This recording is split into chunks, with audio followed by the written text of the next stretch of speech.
السلام علیکم رحمۃ اللہ۔ مفتی صاحب کی خدمت میں محترمانہ سلام عرض ہے۔ مفتی صاحب،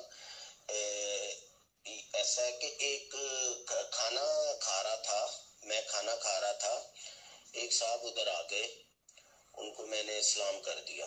وہ میرے ساتھ سخت ناراض ہو گئے کہ کھانا ہماری شریعت میں منع ہے کھانا کھاتے ہوئے سلام دعا نہیں لینا، اور دوسری بات انہوں نے یہ کر دی کہ جو ہے نا یہ حکم ہے اس چیز کا کہ نماز کا ٹائم جا رہا ہے، نماز چھوڑ دو، کھانا پہلے کھا لو۔ تو اس میں رہنمائی فرمائیے گا، میں تو کنفیوز ہوں اس بات پہ۔ السلام علیکم رحمۃ اللہ وبرکاتہ۔ عارف بٹی بھائی، آپ نے 2 سوال کیے ہیں۔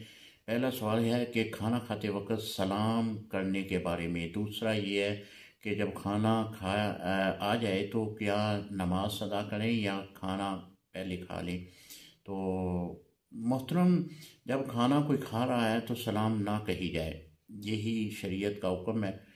تو اگر اس دوران کوئی سلام کا جواب نہیں دیتا، کسی نے سلام کہہ دیا تو وہ سلام کا جواب نہیں دیتا تو اس پر گناہ نہیں ہوگا۔